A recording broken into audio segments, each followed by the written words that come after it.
À toi, Jean-Luc. Merci pour cette invitation pour parler de ce sujet qui est manifestement d'actualité, hein.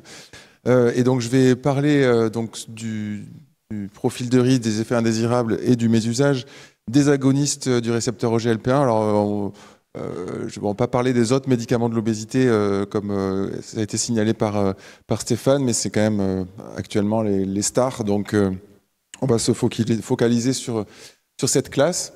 J'ai pas de conflit d'intérêt. Et en fait, qu'est-ce qu'on connaît du profil de risque de ces médicaments? En fait, on connaît bien les effets indésirables dans l'utilisation dans le cadre du diabète de type 2. Et ça, c'est les données qu'on a sur le RCP, sur les effets indésirables. Alors, je ne vais pas rentrer dans les détails, et puis vous connaissez probablement la majorité de ces effets. Des effets fréquents, non graves, avec au premier plan quand même les effets gastro-intestinaux, nausées, vomissements, ralentissement de la vidange gastrique, dyspepsie, reflux gastro-œsophagien, douleur abdominale, constipation, l'anorexie évidemment, réaction au site d'injection, fatigue, tachycardie, chute de cheveux. Bon, ce sont des effets qui sont fréquents, il faut prendre en compte, mais généralement non graves. Mais quand même, les cliniciens nous disent que ça va jusqu'à 10% des patients pourraient arrêter le traitement parce qu'ils ne le tolèrent pas, notamment au niveau gastro-intestinal. Donc c'est pas quand même anodin. Et puis ce qui nous préoccupe quand même beaucoup plus avec ces médicaments, c'est effectivement les effets indésirables qui sont plus rares, mais plus graves. Et les réactions anaphylactiques, on n'en parle peut-être pas assez, mais j'ai justement fait un petit focus après pour détailler les informations qu'on a sur ce risque-là. C'est quand même à prendre en compte. Alors pour les patients diabétiques de type 2, aggravation de rétinopathie diabétique, les pancréatites aiguës, on en reparlera aussi, les pathologies vésiculo-biliaires, donc cholélithiase, cholécystite, angiocolite, et puis les obstructions intestinales, forme, si vous voulez, de constipation tellement sévère qu'on est au stade d'obstruction. Donc ça, c'est les informations qui sont déjà connues dans le RCP de ces médicaments, dans l'indication diabète. Et puis on a des signaux, parce que la pharmacovigilance fonctionne, même si on connaît ces médicaments depuis longtemps, on a toujours des nouveaux signaux qui sont rapportés et qu'il faut analyser. Les cancers thyroïdiens et notamment les cancers médulaires de la thyroïde, donc je vais revenir là-dessus. Idées et comportements suicidaires, on a effectivement évoqué ce risque potentiel. Gastroparésie et pneumopathie d'inhalation. Donc en fait, voilà, dans ma présentation, je suis plutôt allé sur ces choses qui sont encore en discussion, où il y a des choses à dire plutôt que les effets qui sont connus.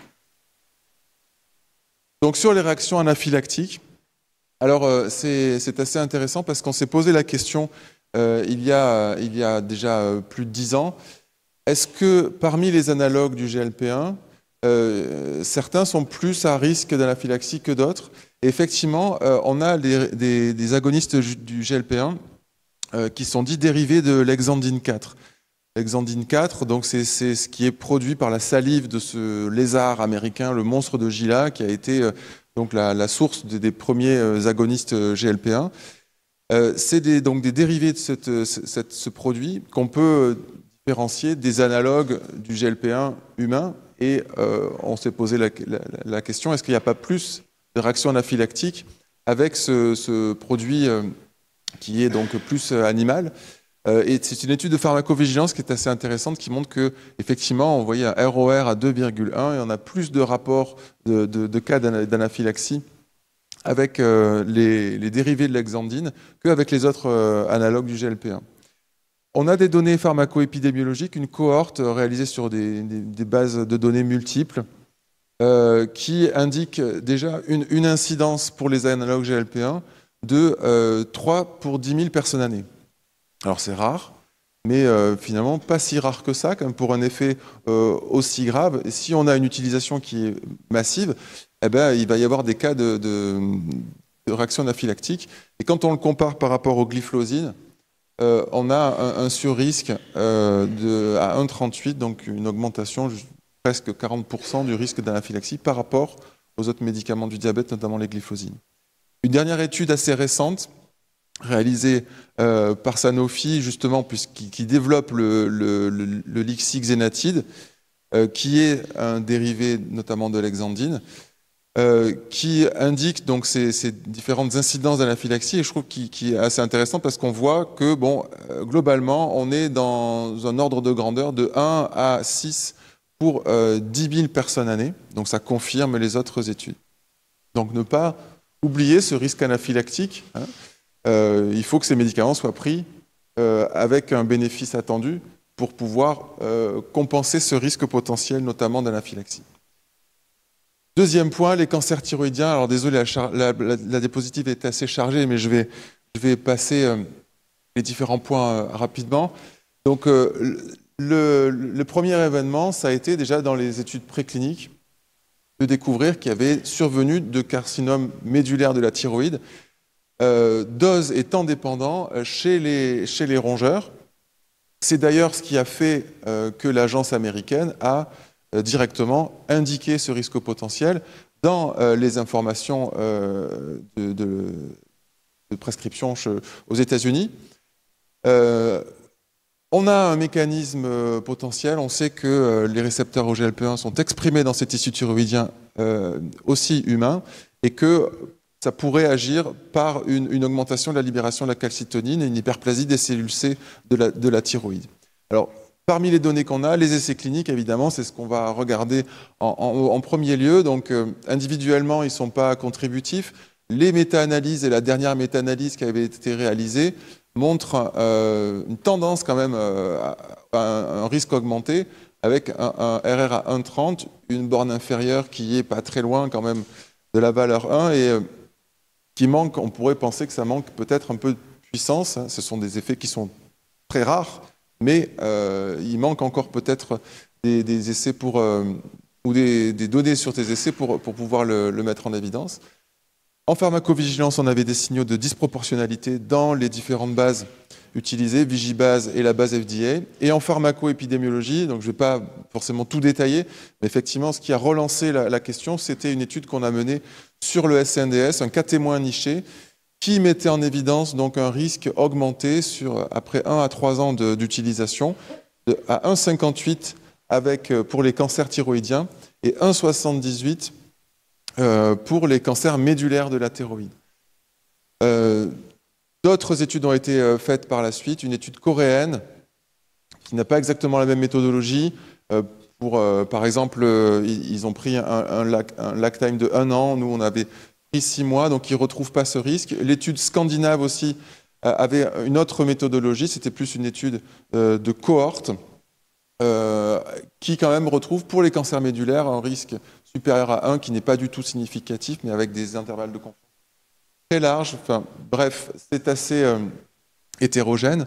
En tout cas, il nous semblait quand même qu'il y avait un faisceau d'arguments qui allait vers possiblement un risque réel de cancer thyroïdien et on pensait qu'il serait suffisant pour pousser les autorités à au moins avertir sur ce risque potentiel qui était bien sûr absent des RCP. Ça n'a pas été la décision qu'a pris l'EMA, considérer qu'il n'y avait pas suffisamment de preuves, notamment parce qu'on s'appuyait sur les résultats des essais cliniques. Vous voyez, la méta-analyse n'est pas significative. Alors, effectivement, pour l'instant, statu quo, mais on va continuer à travailler sur ce sujet. Et quand on dit attendre de nouvelles données, alors ça peut être un peu problématique, parce que si on attend les résultats des études PASS, vous voyez les résultats attendus pour 2026, l'uraglutide, 2028, exénatide, 2030, du laglutide, et 2035, sémaglutide. Donc, bon. Pour le risque suicidaire, c'est parti d'une alerte à partir de quelques cas qui ont été déclarés en Islande en juillet 2023. Et de suite, l'EMA s'est emparé de la question pour évaluer ce signal. Alors, sur le plan épidémiologique, ça peut être aussi complexe, puisque vous savez qu'il y a une association, on dit bidirectionnelle, entre, d'une part, le diabète, l'obésité, et la dépression suicide. Les diabétiques sont plus à risque de dépression, les dépressifs sont plus à risque de diabète, donc c'est assez complexe sur le plan du mécanisme. Dans les essais cliniques, alors on n'avait finalement pas beaucoup de données puisque les patients avec des antécédents psychiatriques étaient exclus des essais cliniques. Donc peut-être les patients à risque n'étaient pas analysés. Dans les essais sur le diabète de type 2, très peu de cas, un léger, peut-être faible déséquilibre non significatif pour le risque de dépression, mais pas quelque chose de flagrant. Et dans l'obésité, donc pour les essais sur le Saxenda, liraglutide indiqué dans l'obésité, on avait, quand on regardait les idées suicidaires, un petit déséquilibre aussi, pas significatif, mais qui pose question. C'est d'ailleurs ce qui a poussé le régulateur américain, un peu comme la même histoire que les cancers thyroïdiens, à rajouter ce risque parmi les informations de la FDA pour Wegovy et Saxenda. En pharmacovigilance, alors on n'a pas de signal de disproportionnalité vraiment franc, mais il y a quand même des cas qui interrogent, des cas avec un re-challenge positif. Il n'y en a pas beaucoup, mais il y en a quelques-uns. Donc ça nous interroge quand même en pharmacovigilance. En pharmacoépie, je ne vais pas détailler, mais les résultats sont assez hétérogènes, contradictoires. On n'a pas vraiment de preuves vraiment formelles sur un surrisque suicidaire, d'idées suicidaires ou de comportements suicidaires. Et encore une fois, l'agence européenne et l'agence américaine ont rendu leurs conclusions. Il manque d'évidence, en tout cas pour mettre en évidence un risque macro de comportement suicidaire. Mais on garde quand même ce sujet en pharmacovigilance. Voilà, il y a peut-être des patients qui ont des profils particuliers, qui sont peut-être plus à risque que d'autres. Il faut continuer à étudier cet effet. Ralentissement de la vidange gastrique, gastroparésie. Donc, rapidement, bon, c'est des médicaments qui, de par leur mécanisme d'action, vont ralentir le fonctionnement du système digestif jusqu'à créer donc, des gastroparésies qui peuvent être très invalidantes. Alors, on a des cohortes qui nous montrent, par exemple, que quand on a des patients qui se présentent en anesthésie, qui sont traités par analogue GLP-1, 56% ont toujours des résidus gastriques, du contenu gastrique résiduel lors de l'anesthésie. C'est quand même beaucoup. Et quand on les compare par rapport aux patients non exposés, c'est un risque multiplié par 2,5. Il y a un phénomène quand même sur cet effet-là, c'est la tachyphylaxie, c'est que cet effet est très fréquent, intense en début de traitement, mais il s'amende au fur et à mesure du temps, mais quand même pas totalement, puisque on nous dit tachyphylaxie, un retard significatif de la vidange gastrique de 57% au départ, de 30% à 16 semaines. Mais ça reste quand même 30% des gens qui ont un retard significatif de la vidange gastrique. Alors, je vais passer rapidement sur cette étude qui est là focalisée sur des patients obèses qui n'étaient pas diabétiques. Et ils ont comparé le sémaglutide et les agonistes GLP-1 aux autres médicaments de l'obésité utilisés aux États-Unis, notamment la spécialité de bupropion naltrexone. Et on retrouve là, dans ces résultats, des résultats qui sont même assez incroyables, tellement les estimateurs de risque sont élevés. Pour les pancréatites, un risque à 10. On retrouve ces gastroparésies, voilà, sur cette population-là. Donc c'est quelque chose de réel. Alors après, on peut critiquer cette étude. Effectivement, le comparateur, c'est pas non plus le nôtre. Est-ce qu'il y avait vraiment que des patients qui n'étaient pas diabétiques? Parce que la gastroparésie, c'est quand même un effet qui peut survenir chez les patients diabétiques en raison de leur diabète. Et puis, des intervalles de confiance qui sont très larges. Par exemple, son risque sur les pancréatites était basé sur 2 cas dans le groupe sémaglutide. Bref, en tout cas, c'est un sujet, et notamment c'est un sujet qui est discuté parce que les complications de cette gastroparésie peuvent entraîner des problèmes au niveau pulmonaire, notamment en cas d'anesthésie générale, de pneumopathie d'inhalation. Puisque les patients se présentent avec des résidus gastriques, on a des case reports de pneumopathie d'inhalation qui sont du coup beaucoup plus graves potentiellement, des cas d'envigibase, 44 cas, 6 décès quand même, des études pharmacoépiques que je ne vais pas avoir le temps de détailler, mais qui ne sont pas forcément contributives. C'est un peu difficile de faire ce type d'études. On ne sait pas quelle est la population vraiment de patients qui arrivent en anesthésie avec ce risque-là. En tout cas, c'est un signal qui est actuellement discuté à l'Europe de pneumonia aspiration. Les conclusions ne sont pas encore données. mais on peut penser que c'est un risque qui est réel, en tout cas chez certains patients, et on peut s'appuyer peut-être sur les recommandations actuellement américaines. Pour l'anesthésie chez les patients sous agonistes GLP-1, ne pas prendre la dose quotidienne ou hebdomadaire précédente, voire prendre un avis endocrino, pas donner vraiment probante sur la durée optimale du jeûne, retarder l'intervention en cas de symptômes gastro-intestinaux et évaluer le volume gastrique par échographie. Donc ça, c'est dans l'actualité, ça va tomber prochainement. Quel va être l'avis de l'Europe là-dessus? Donc en gros, sur le profil de risque, on connaît des choses chez les patients diabétiques. On peut quand même penser, là, les données qui sont actuellement à notre disposition, c'est que le profil de risque chez les patients avec obésité serait assez similaire à celui qu'on connaît chez les patients avec diabète, avec des interrogations quand même. Dans l'obésité, on utilise des doses plus élevées, et ces effets, beaucoup sont doses dépendants. On a des données chez les personnes diabétiques, donc plutôt d'âge avancé. On ne sait pas qu'est-ce qui se passe vraiment chez les personnes jeunes. Alors, bon, peut-être qu'il y aura moins d'effets, mais peut-être qu'il peut y avoir des choses surprenantes. Et puis, surtout, le risque en cas de mésusage, d'usage non encadré hors prescription, ce qui va faire donc le lien avec ce dont je vais parler maintenant. Alors, le mésusage des agonistes GLP-1, on en parle, c'est un concept, mais j'ai essayé de systématiser un peu qu'est-ce qu'on pouvait mettre dans ça. Le mésusage, c'est une utilisation intentionnelle, inappropriée, non conforme à l'AMM et aux recommandations de bonne pratique. Alors j'ai mis entre parenthèses parce que les recommandations de bonne pratique, elles sont tombées la semaine dernière.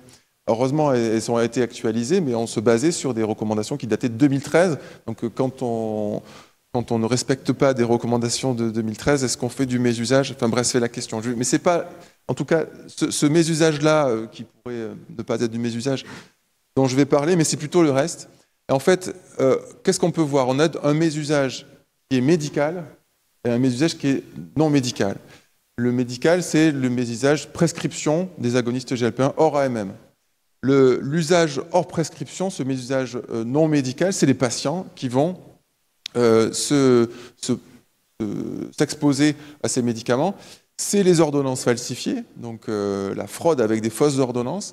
C'est le trafic. Alors j'ai mis point d'interrogation parce qu'on a quand même peu de données, mais il y a des éléments qui font penser qu'il y a quand même du trafic.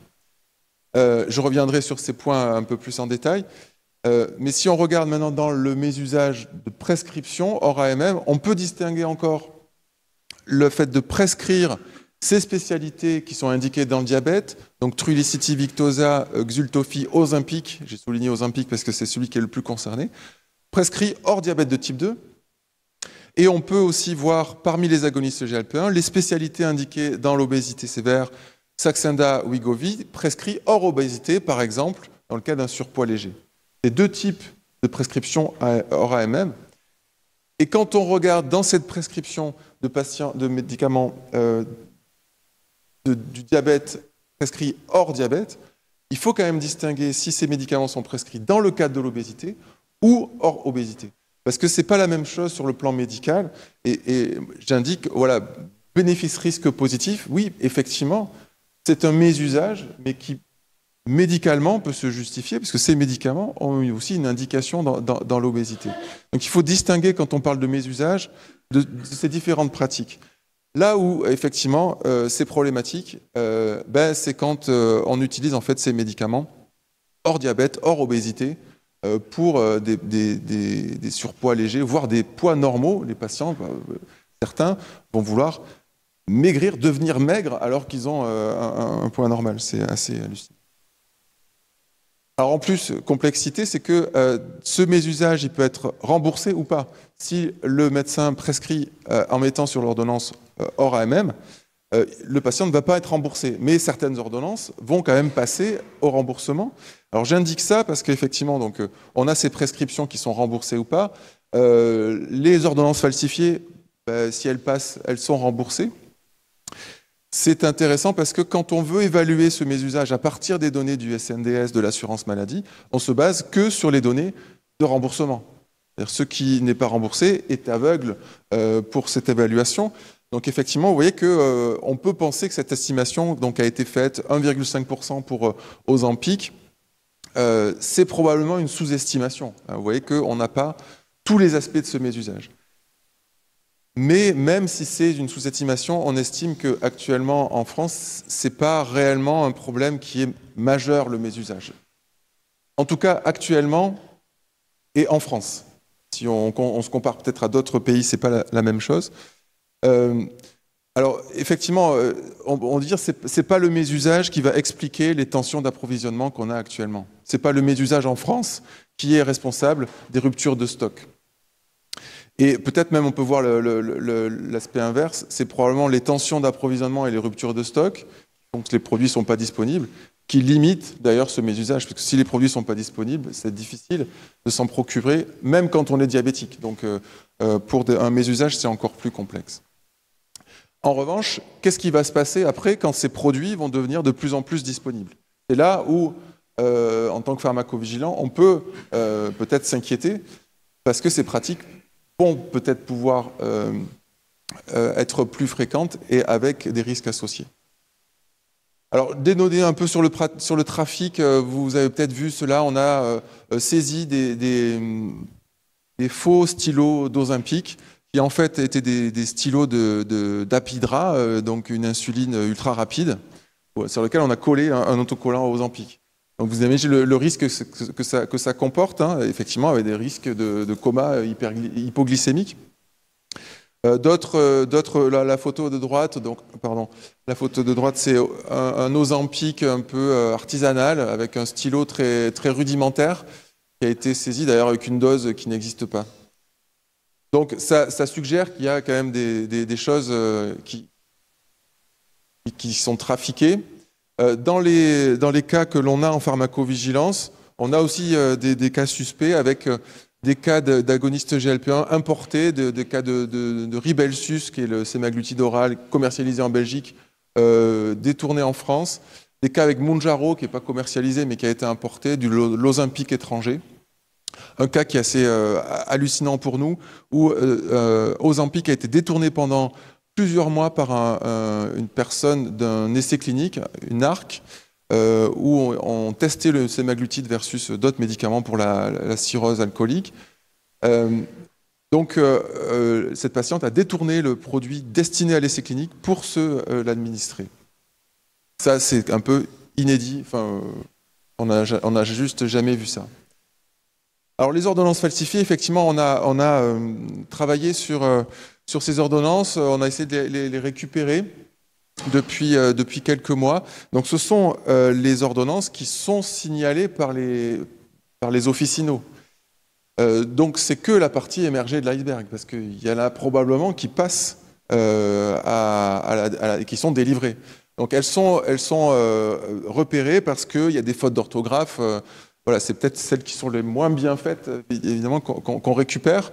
Il y a des fautes d'orthographe où le patient est complètement inconnu de la pharmacie, où on ne sait pas du tout qu'il est diabétique. Voilà, avec des choses, des ordonnances où on voit liraglutide, fluoxétine, Orlista, furosémide, ézétimib. Donc effectivement, ça va faire maigrir, mais les risques associés sont quand même pas anodins. Alors c'est un phénomène qui est toujours actuel. Ça, c'est une ordonnance qui a circulé à Montpellier le mois dernier encore, dans 3 pharmacies différentes. Le patient s'est présenté avec son ordonnance pour récupérer donc du sémaglutide. Alors souvent, je ne vais pas rentrer dans les détails, mais souvent on a un pattern avec sémaglutide ou Ozempic avec des stylos, des capteurs de glycémie. C'est une mode aussi qui fait qu'il faut se mesurer la glycémie pour pouvoir mieux maigrir, etc. Quelques données statistiques sur ces signalements. Donc on est à 292 signalements entre juillet 2022 et avril 2024 sur tout le territoire. Alors c'est pas la carte qu'a présentée Antoine hier sur les résultats des élections, mais en fait ça y ressemble un peu. Alors beaucoup de cas signalés en Occitanie. Alors moi je suis au CRPV de Montpellier, alors peut-être que c'est aussi un biais de détection et surtout que l'ARS Occitanie a beaucoup quand même communiqué sur ça auprès des officinaux. On a beaucoup récupéré d'ordonnances falsifiées, mais c'est quand même un phénomène national. Les patients qui sont concernés sont surtout des patients jeunes, hein, pas le profil des patients diabétiques. Et c'est un phénomène donc toujours présent actuellement. Juste, je présente les tendances sur les dernières ordonnances, parce que ça évolue au cours du temps. Sur les ordonnances 2024, on voit qu'on a plus de prescripteurs localisés à Marseille plutôt qu'en Île-de-France. Avant, c'était c'était 3/4 en Île-de-France. Ça, c'est des données de 2023. Alors que maintenant, on voit qu'il y a une forme de régionalisation de la fraude à l'ordonnance. Et puis, on voit aussi que maintenant, 10% concerne Victoza, liraglutide, alors qu'avant, c'était 99% Ozempic. Je dirais que les gens se rendent compte que finalement, le Victoza est aussi un agoniste GLP-1 qui peut faire maigrir quand on le détourne. Voilà, la question en fait qui reste est quel risque associé à ces pratiques ? Et en fait, on regardait ce qu'on a dans les enquêtes de pharmacovigilance. Donc on recueille les cas d'effets indésirables associés au mésusage. On a peu de cas, 46 cas déclarés à la dernière analyse, 90% avec Ozempic, principalement des effets non graves gastro-intestinaux, nausées, vomissements persistants, quelques cas graves, 4 cas de vomissements persistants hospitalisés, une pancréatite aiguë, une hépatite, un angioœdème. Des médicaments qui sont prescrits, mais aussi des médicaments qui sont téléprescrits. Alors ça, c'est une étude qu'il faudrait peut-être mener, voir est-ce que la téléprescription ne favorise pas certaines formes de mésusage. Des médicaments importés, comme on l'a vu, ou détournés. Alors c'est vrai qu'on a peu de cas, mais c'est parce qu'aussi on a des limites de sous-notification. Alors en pharmacovigilance, on a une sous-notification, mais là, on a une sous-notification encore plus importante parce que les gens vont pas forcément être incités à déclarer des cas quand ils savent qu'ils sont hors des clous, qui sont dans le mésusage. Et puis c'est parfois difficile d'identifier vraiment le mésusage dans les déclarations. Voilà, et je terminerai sur cette diapo. Qu'est-ce qu'on peut dire finalement sur le risque potentiel lié au mésusage ? Il y a quand même un risque accru en cas d'usage non encadré, puisque c'est ça, le mésusage, ça va être hors prescription non encadrée, un détournement sauvage. Là, c'est quand même assez dangereux parce qu'il y a des produits contrefaits, comme on l'a vu, qui peuvent être défectueux. On ne respecte pas forcément la bonne méthode d'administration. Je ne sais pas si les influenceurs sur TikTok ont les bons conseils médicaux. En tout cas, il manque de l'encadrement, notamment sur le respect de l'escalade de dose. On a des cas où les gens s'injectent des doses maximales d'emblée, alors qu'on sait très bien, depuis qu'on a ces médicaments, qu'il faut augmenter progressivement. Pas de contraception. Alors effectivement, il y a une question sur la contraception avec notamment le sémaglutide.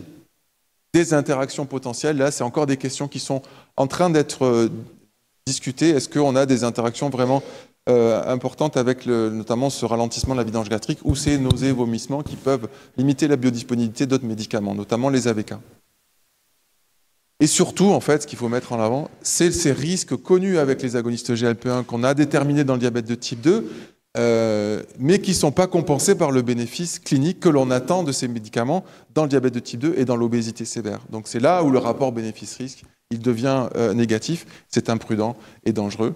Et la question qu'on peut se poser, c'est l'accès futur à ces médicaments, Wegovy, Mounjaro, dont a parlé Stéphane, qui vont arriver sur le marché, peut-être pas encore tout à fait de suite, mais une fois qu'ils seront disponibles, qu'est-ce qui va se passer en termes de pratiques de mésusage et du coup d'hiatrogénie associée à cette pratique. Voilà, je vous remercie.